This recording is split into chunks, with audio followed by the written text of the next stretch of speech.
बहुत समय पहले नीले आसमान और सुनहरी वादियों के बीच बसा एक राज्य था, एल्डोरिया। ये राज्य अपने विशाल बागानों, चांदी से चमकते झरनों और जादुई किलों के लिए जाना जाता था। इस राज्य के शासक थे राजा अडेरन और उनकी रानी अनीलिया। राजा अडेरन बहादुर, न्यायप्रिय और अपने प्रजाजनों के प्रिय थे। रानी अनीलिया सौम्य हृदय और बुद्धिमान स्त्री थीं। उनकी एक ही बेटी थी, राजकुमारी एल्वीरा। एल्वीरा बचपन से ही सबसे अलग थी। जहां बाकी राजकुमारियां लाल, गुलाबी और सुनहरे रंगों की पोशाकें पहनना पसंद करती थीं, वहीं एल्वीरा का दिल हमेशा काले रंग पर आकर ठहर जाता। उसे लगता था कि काले रंग में रहस्यमय ही सुंदरता, गहराई और शक्ति छिपी हुई है। जब एल्वीरा केवल 5 साल की थीं, तब महल में एक भव्य उत्सव हुआ। रानी अनीलिया ने उसके लिए गुलाबी और सफेद मोतियों से जड़ा हुआ घाघरा बनवाया, लेकिन एल्वीरा रोते रोते कहा, माँ, मुझे ये नहीं चाहिए, मुझे तो काला चाहिए, बिल्कुल चांदनी रात जैसा काला। उसकी ये अनोखी मांग सुनकर पूरा महल हैरान रह गया। दरबारी हंस पड़े, पर रानी ने अपनी बेटी को समझाया। प्यारी एल्वीरा, काला रंग हमारे राज्य में शुभ नहीं माना जाता। यह तो शोक और अंधकार का प्रतीक है। लेकिन एल्वायरा अपनी जिद से पीछे नहीं हटी। वो बार बार आसमान में देखती और कहती, अगर रात इतनी सुंदर हो सकती है तो काला रंग बुरा कैसे हो सकता है? एल्वीरा का बचपन जिस महल में बीता, वो महल था एल्डोरिया पैलेस। ये महल सोने जैसे पत्थरों से बना था, जिसकी दीवारों पर नीले और लाल रत्न जड़े थे। रात के समय पूरा महल ऐसे चमकता जैसे आसमान के सारे तारे उतरकर उस पर बैठ गए हों। महल में 100 से ज्यादा कक्ष थे। एक था संगीत कक्ष, जहां वीणा और बांसुरी की धुनें गूंजती रहतीं। एक था चित्रशाला, जहां राजकुमारियां और रानियां रंगों से खेला करतीं। और एक था रहस्यमयी ग्रंथालय, जहां पुराने जादुई ग्रंथ रखे थे। लेकिन एल्वीरा का सबसे प्रिय स्थान था महल की सबसे ऊंची मीनार। वो हर रात वहां जाकर आसमान की ओर देखती और कल्पना करती कि एक दिन वो काले रंग का ऐसा लहंगा बनाएगी जो पूरी रात को अपने भीतर समेट ले। जैसे जैसे एल्वीरा बड़ी होती गई, उसकी पसंद और भी गहरी होती गई। वो महल की दासियों से कहती, मुझे फूल ला कर दो, लेकिन काले गुलाब चाहिए। राज्य के माली हैरान होते, क्योंकि एल्डोरिया की बगिया में कभी काले फूल नहीं खिले थे। एल्वीरा जब रानी से कहती कि उसे काला लहंगा बनवाना है, तो रानी उसे समझाती, बेटी, इस राज्य में काले लहंगे पहनने की इजाजत नहीं है। ये परंपरा है। लेकिन एल्वायरा का सपना अटूट था। वो कहती, अगर दुनिया में काला लहंगा नहीं है तो मैं खुद बनाऊंगी। एक दिन एल्वायरा महल के पुराने ग्रंथालय में घूम रही थी। वहां उसे धूल से ढकी हुई एक प्राचीन किताब मिली। उस किताब का नाम था छाया के रंग, यानी छाया के रंग। उस किताब में लिखा था कि दुनिया में एक ऐसा जादुई धागा है जो चांद की छाया से बुना गया है। उस धागे से अगर कोई वस्त्र बनाया जाए तो वह पूरी रात की सुंदरता को अपने भीतर समेट लेता है। एल्वायरा की आंखों में चमक आ गई। वह समझ गई कि यही उसका रास्ता है। वह चांद की छाया से धागा इकट्ठा करेगी और उससे अपना काला लहंगा बनाएगी।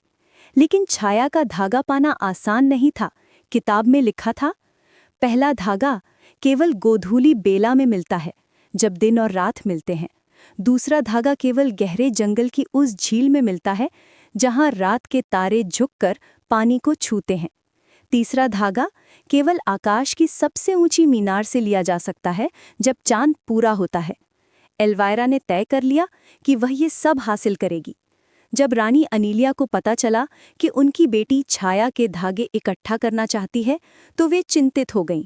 उन्होंने राजा अडेरॉन से कहा, हमारी बेटी एक खतरनाक राह पर निकलना चाहती है। छाया के धागे केवल जादूगरों और परियों की कहानियों में सुने गए हैं। अगर उसने कोशिश की तो उसे खतरा हो सकता है। अनीलिया, हमारी बेटी साधारण राजकुमारी नहीं है। अगर उसका दिल कुछ पाने को कह रहा है तो शायद यही उसकी नियति है। एक रात एल्वीरा ने तय किया कि अब इंतजार नहीं। उसने अपना छोटा सा थैला उठाया, उसमें कुछ भोजन, एक दीपक और वो रहस्यमयी किताब रखी। महल की मीनार से उतरकर उसने अपनी यात्रा शुरू की। जैसे ही वो गोधूली बेला में पहुंची, आकाश में हल्का नारंगी और नीला रंग घुल गया। उसी समय उसने देखा एक चमकता हुआ धागा हवा में तैर रहा था।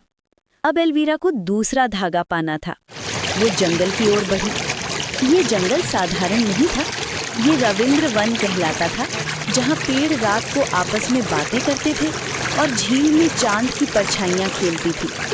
एल्वीरा जब झील के पास पहुंची तो उसने देखा झील के पानी में तारे झिलमिला रहे थे। अचानक एक तारा टूटकर झील में गिरा और उसी जगह से एक चमकदार काला धागा ऊपर उठा। लेकिन जैसे ही उसने हाथ बढ़ाया, झील से एक परछाई सी निकली। वो बोली, काले धागे को पाने के लिए तुम्हें अपना डर छोड़ना होगा। क्या तुम तैयार हो? एल्वीरा कांप गई, पर उसने दृढ़ आवाज में कहा, हाँ, मैं तैयार हूँ, क्योंकि ये मेरा सपना है। उसकी हिम्मत देखकर परछाई गायब हो गई और दूसरा धागा उसकी हथेली में आ गिरा। अब केवल एक धागा बाकी था। वो धागा आकाश की सबसे ऊंची मीनार से लिया जा सकता था। एल्वीरा वापस अल्डोरिया महल की ओर लौटी और सबसे ऊंची मीनार पर चढ़ गई। वहां उसने पूरा चांद देखा। चांद की चांदी जैसी रोशनी से एक काला धागा लटक रहा था। लेकिन इस बार जैसे ही उसने धागा पकड़ना चाहा, अचानक हवा का झोंका आया और उसके सामने 3 रहस्यमयी परियां प्रकट हो गई। वे बोली, एल्वीरा, तुम काले लहंगे का सपना देख रही हो, लेकिन क्या तुम जानती हो कि ये लहंगा केवल सुंदरता नहीं बल्कि शक्ति भी देगा? अगर ये गलत हाथों में पड़ा तो पूरा राज्य अंधकार में डूब जाएगा।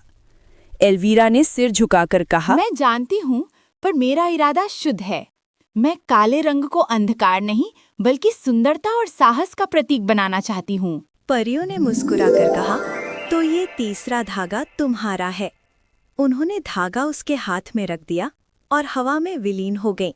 अब एल्वीरा के पास 3 धागे थे। वो उन्हें लेकर महल के चित्रशाला कक्ष में गई। वहां उसने कढ़ाई करना शुरू किया। दिन रात वो उन्हीं धागों से बुनाई करती रही। धीरे धीरे एक ऐसा लहंगा आकार लेने लगा जो रात से भी गहरा और तारों से भी ज्यादा चमकदार था। उस लहंगे पर चांदी की हल्की झलक थी, जैसे अंधेरी रात में चांद झिलमिला रहा हो। जब लहंगा पूरा हुआ तो पूरा महल उसे देखने के लिए इकट्ठा हो गया। लोग आश्चर्यचकित रह गए। लेकिन उसी समय महल के दरवाजे पर किसी अजनबी के परछाई दिखाई दी। महल के दरवाजे पर जो परछाई खड़ी थी वो धीरे धीरे अंदर आई। सबकी नजरें उसकी ओर टिक गईं। वो एक लंबा काले वस्त्र पहने हुए आदमी था। उसकी आंखें गहरी थीं और चेहरे पर एक रहस्यमयी मुस्कान। वो बोला, राजकुमारी एल्वीरा, आखिरकार तुमने छाया के धागों से लहंगा बुन ही लिया। एल्वायरा चौंक करी। मैं हूँ ज़ैरत, छाया का स्वामी।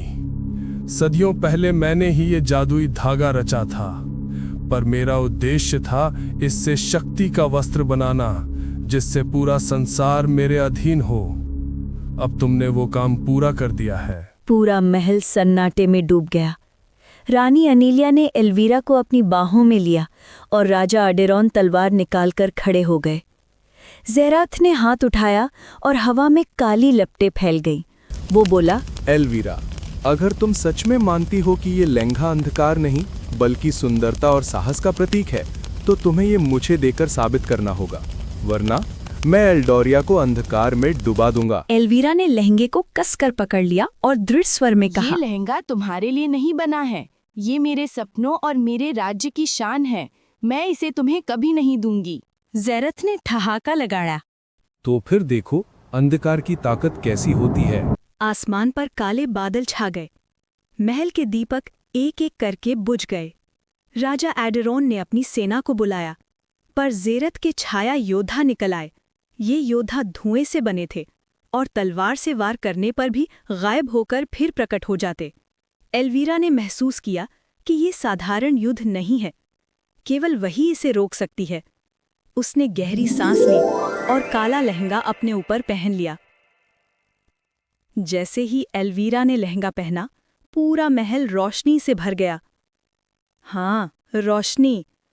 काले लहंगे से काली नहीं बल्कि चांद जैसी उजली किरणें निकलने लगी।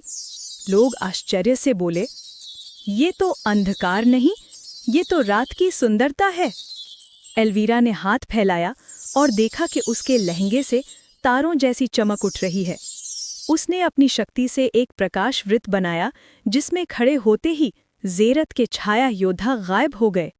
एल्वीरा ने तय किया कि वो केवल अपने लिए नहीं बल्कि पूरे राज्य के लिए जादुई पोशाकें बनाएगी। वो चित्रशाला कक्ष को एक विद्यालय में बदल दी। वहाँ लड़कियां और लड़के सीखने लगे कि कैसे रंगों का सम्मान करना चाहिए, चाहे वो कोई भी हो। एल्वीरा का काला लहंगा अब अल्डोरिया की रात का तारा कहलाने लगा।